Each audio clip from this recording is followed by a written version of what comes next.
Amelie had been counting the days to come back home after 6 long months overseas. She dreamed of stepping into her quiet house, curling up on her own couch, maybe even watering the plants she had missed. But the moment she pulled up, something felt wrong. Her front gate was wide open, the garden looked messy, and children's toys she didn't recognize were scattered across the grass. Lindao's car was parked proudly in the driveway like it belonged there. Amelie frowned, her heart tightening with unease. She walked in slowly, and the smell of fried onions and stew hit her before she even set her bags down. Laughter floated from the hallway, her sister's laughter, light and familiar, but out of place. Her steps quickened until she stopped in the living room, and the sight nearly made her stumble. On the walls where her framed sketches and travel photos once hung, there were now smiling portraits of Lindai, her husband, and their children. Her parents sat comfortably on her couch, sipping tea, acting as though nothing was wrong. "Surprise," her mother said flatly, not even standing up. Lindai popped her head out of the kitchen, apron tied neatly, waving as if Amelie was just a guest stopping by. Amelie's eyes darted around the room, searching for some trace of her old life, but everywhere she looked she found them instead. She opened her mouth, but no words came out. It felt as if her whole home, her whole space, had been stolen while she was gone. Amelie stood frozen in the middle of her own living room, her hands still gripping the straps of her travel bag. Her eyes darted from her parents on the couch to the family photos on the walls, and finally to the sound of Lindai laughing in her kitchen. None of it made sense. Her voice trembled when she finally spoke. "What is going on here? Why are you in my house?" Her mother didn't flinch. She didn't look guilty or even surprised. Instead, she folded her arms and said in a cold, steady tone, "Lindai and her family needed this space more than you. You're always gone, running after your projects, leaving the house empty. Why should such a big home sit unused? You don't deserve it when you're never here." Amelie blinked in disbelief. "Don't deserve it? This is my house. I worked for it, I paid for it." Her voice cracked, the words tumbling out faster. But her father leaned forward, frowning, his voice full of authority. "Family makes sacrifices. That is what you should understand. You should be proud to share. We thought you would be mature enough to accept this." Her throat burned with anger. She dropped her bag and stormed into her bedroom, only to find it stripped bare. Her clothes had been folded into boxes and shoved against one wall. The space where her bookshelves once stood was empty, and in their place, Lindai's children's toys were piled up. Even her favorite lamp was gone. Her chest tightened as if she couldn't breathe. She yanked open the closet, only to find more of her belongings stuffed into the corner. The rest of the room was filled with things that weren't hers.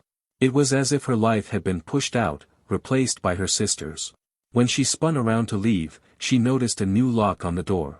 They had actually changed it, making her a stranger in her own bedroom. Her parents followed her down the hallway, their faces calm while hers burned red with rage. "We didn't think you'd mind," her mother said casually, like she was talking about rearranging furniture. "You're always busy. You don't even need much space. Lindai has a husband and children to think about." Amelie clenched her fists, her nails digging into her palms. "So you just decided I don't matter? That I don't get a say in my own house?" Her father sighed and shook his head. "Stop being dramatic, Amelie. This is family. Family means adjusting, sharing, and sacrificing. You should feel honored to help your sister." Her voice shook as she whispered, "You didn't ask me. You didn't even tell me." She looked around the house once more, her stomach twisting. Every corner screamed betrayal. Every photo on the walls reminded her that she had been erased. Rage boiled under her skin, sharper and hotter than she had ever felt before. She realized then that her parents hadn't just let her sister move in. They had shoved her out, locking away her life, her memories, her place in the world, as if she had never belonged there at all. Amelie thought the shock and anger she felt that first night was the worst of it, but the betrayal only cut deeper the more she uncovered. In the days that followed, little truths slipped out that left her reeling. Her parents hadn't just allowed Lindai to move in, they had gone out of their way to tell the entire extended family that the house belonged to everyone. At family gatherings she hadn't even attended, they had painted her success as some kind of duty, or responsibility to carry everyone else on her back. Suddenly, cousins she barely spoke to were sending messages congratulating Lindai for settling in and thanking Amelie for doing the right thing. It felt like her own life had been twisted into a story she didn't recognize. What hurt most was how bold Lindai had become. She didn't tiptoe or act grateful. Instead, she paraded through the house like a queen, her footsteps heavy, her voice commanding. She barked orders at her kids, rearranged the furniture, even invited friends over as though it had always been hers. She wore Amelie's old silk robe around the living room, poured drinks in Amelie's glasses, and smiled smugly whenever Amelie walked past. The cruelty didn't stop there. Lindive's husband made no effort to hide his disdain. Over dinner one evening, he smirked and said, "You don't know how family works, Amelie. This is what family does. We live together, we share, and the one who has more gives to the one who has less. You should be proud of yourself." His tone was mocking, sharp like a knife pressed against her pride. Amelie swallowed hard, every bite of food tasting bitter, her heart pounding with humiliation. But the breaking point came one quiet night. Amelie couldn't sleep, the unease pressing on her chest, so she sat up in the tiny back room that had once been hers. Through the thin walls she heard her sister's voice drifting from the hallway. Lindive was on the phone, her laughter careless and cruel. "It's basically ours now," she whispered, her words laced with triumph. "Amelie's too soft to fight back. She won't do anything. She never does." The words slammed into Amelie like cold water. Too soft, too weak, too quiet to stand up for herself. That was what her own sister believed about her. For a moment she sat perfectly still, the air heavy in her lungs, her fists tightening at her sides. Then something inside her shifted. The sting of betrayal burned away, replaced by a rising fire that spread through her veins. She wasn't soft. She wasn't weak. She had stayed silent for peace, but silence had only given them power. As she lay back in the dark, her jaw clenched, she realized her sister's mocking words had done the opposite of what was intended. They hadn't broken her. They had awakened her. And now, for the first time since she returned home, Amelie knew she was going to fight back. Amelie sat alone in the small back room late one night, the weight of everything pressing down on her. The laughter of Lindive's children echoed through the walls, the sound of her sister's voice filled the kitchen, and every inch of the house screamed that she no longer belonged. Yet instead of breaking, Amelie felt a strange calmness settle over her. She knew something no one else in that house knew, a truth so powerful it made her want to laugh. Before she had left for her overseas project, Amelie had made a decision she had told no one about. Quietly, without a single word to her family, she had sold the house to a private buyer. The sale had gone through smoothly, and the check she received was larger than anything she had ever held in her hands.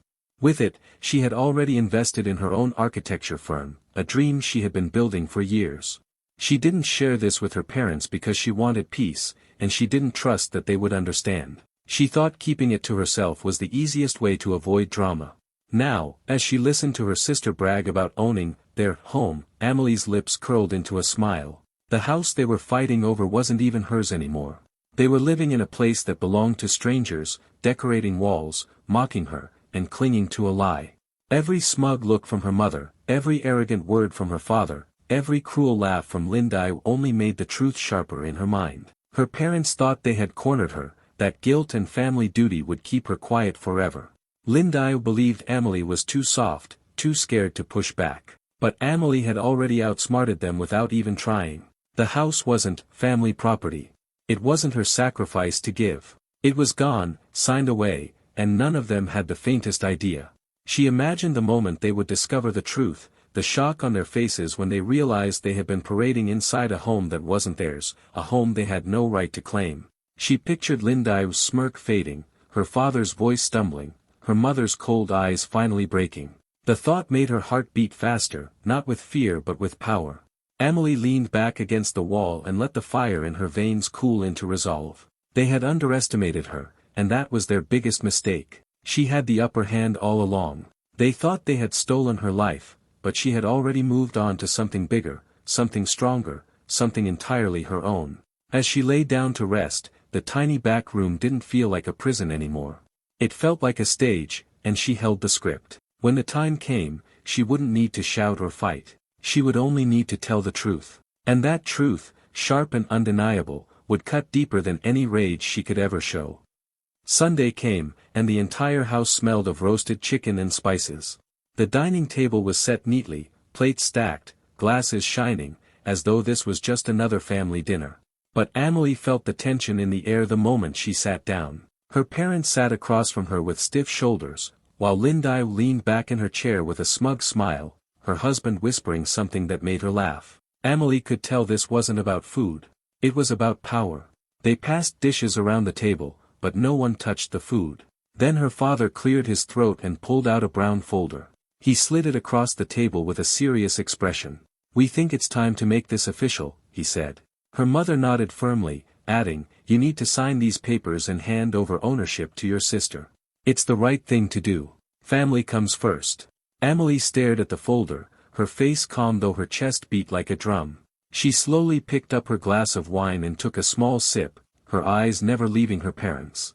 Lindai smirked across the table, her chin tilted high as if she had already won. "You can stop fighting it, Amelie," she said sweetly. "We all know this house is meant for us." For a moment, silence stretched between them. Then Amelie placed her glass down gently and leaned back in her chair. Her voice was cool, almost amused. "You really should read the fine print before moving into someone else's house." Her sister frowned, confused. "What are you talking about?" But Amelie didn't answer right away. Instead, she reached into her bag and pulled out a sealed envelope. She placed it on the table with steady hands. "If you're so sure this house is yours, open it," she said softly. Her mother's eyes narrowed. Her father hesitated, then tore the envelope open. Out slid the official papers, proof of sale, stamped and signed months ago. The house wasn't Amelie's anymore. It had already been sold to new owners.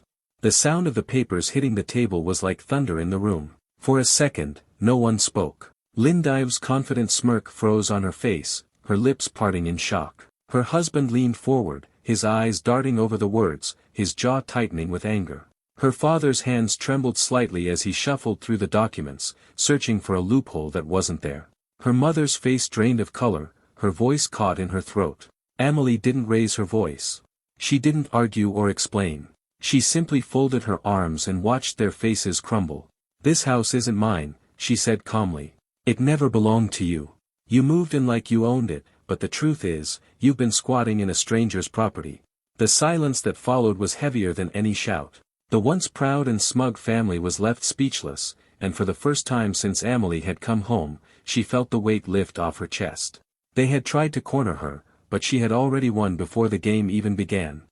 For a long moment after the envelope was opened, the only sound in the room was the quiet ticking of the wall clock. Lindai's confident smirk melted away, her face draining of all color as her eyes scanned the stamped pages again and again. She shook her head as if refusing to believe what she was seeing. This can't be real," she muttered, her voice breaking. But the proof was right there in front of her, in black and white. The house had been sold months ago, and she had been bragging about owning something that was never hers. Her father's lips moved as though he was trying to form words, but nothing came out at first. Finally, he stammered, "Amelie, you didn't tell us." His voice cracked with a mix of shock and anger, but it only made his authority sound weak. Her mother clutched her chest with one hand and let out a sharp gasp, her eyes wide and unblinking as if the walls themselves had betrayed her. Lindai's husband was the first to break completely. He shot up from his chair, his fists clenched tight, his voice filled with rage. "This is ridiculous. You let us live here, you let us settle in, and now you say it's not even yours." He cursed loudly, pacing the room like a trapped animal before storming toward the door. The sound of it slamming behind him echoed through the dining room, rattling plates and glasses. The table erupted after that.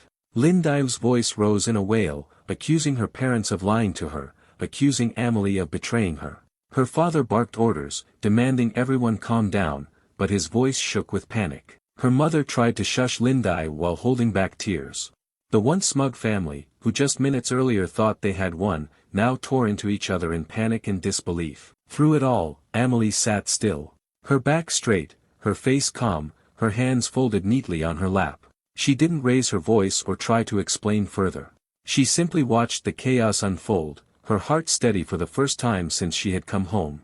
She let them drown in the storm they had created. When the shouting finally slowed and all eyes turned to her, Amelie leaned forward slightly. Her voice was quiet, almost a whisper, but it cut sharper than any scream. "I didn't lose a house," she said, her eyes meeting each of theirs one by one. "I gained freedom. And none of you can take that away from me." The words hung in the air, heavy and unshakable. Lindai's sobs softened into silence. Her father slumped back into his chair, defeated. Her mother stared down at the table, avoiding her daughter's gaze. The game was over. The betrayal had come full circle, but Amelie had been the one holding the final card. She had not only survived their scheme, she had destroyed it without lifting more than a finger. They had tried to erase her, but now it was clear, Amelie had outplayed them all. The collapse of the scheme didn't end at the dinner table. Just a few days later, the final blow came when the new owners of the house arrived at the front gate with thick files of legal documents in their hands. Their voices were firm, their words sharp, leaving no space for argument. Lin Dai and her family were given clear instructions.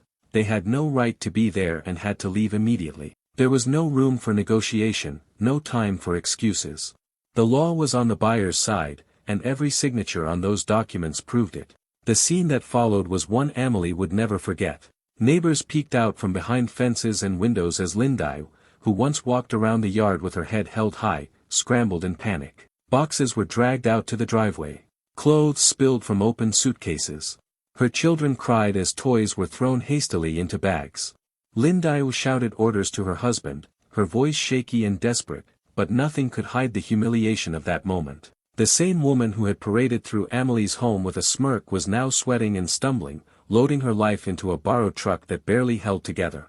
Amelie didn't move a muscle to help. She sat in her car parked across the street, window rolled down, the soft hum of music filling the air. She leaned back in her seat, calm and unbothered, watching the chaos unfold like a play she had already read the ending to. Every scream, every hurried movement, every glance of embarrassment from her sister only confirmed what Amelie already knew: this was justice unfolding in real time. Her parents, however, were not as composed.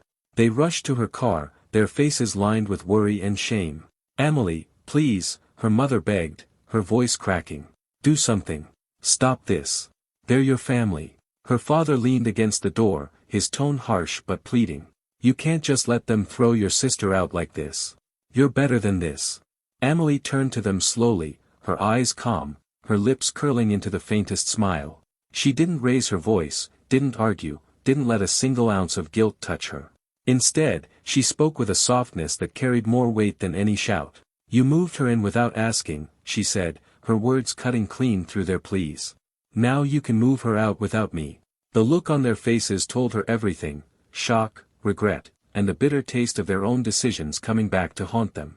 They had chosen sides, they had written her out, and now they were left to deal with the consequences. As the truck finally rattled away with Lin Dai and her family inside, Amelie lifted the volume of her music just a little louder. The house, once filled with betrayal and noise, stood quiet behind her. She didn't need to reclaim it, because she had already walked away stronger. Watching them leave was not revenge, it was freedom, and it was hers to enjoy.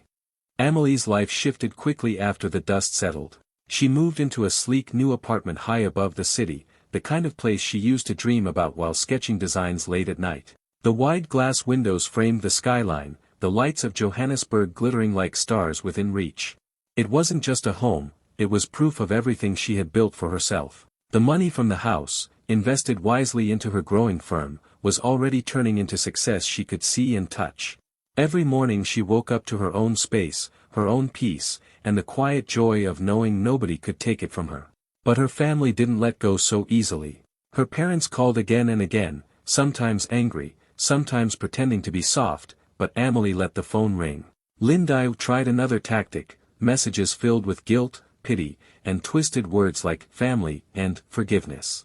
Amelie read them once, then blocked her without hesitation. She had carried their weight for too long, and now she was free. One evening, sitting by her window with a cup of tea, Amelie opened her laptop and decided it was time to close the chapter completely. She wrote a single message, short and sharp, the kind that didn't need explanation. Some people think they can move into your life like they own it. But when you've already cashed the check, their game ends before it even starts. She hit post, closed the laptop, and went back to enjoying her view. By morning, her words had gone viral. Thousands of strangers shared her story, calling it bold, powerful, even inspiring. What had once been her family's betrayal had turned into her triumph, and the final word belonged only to her.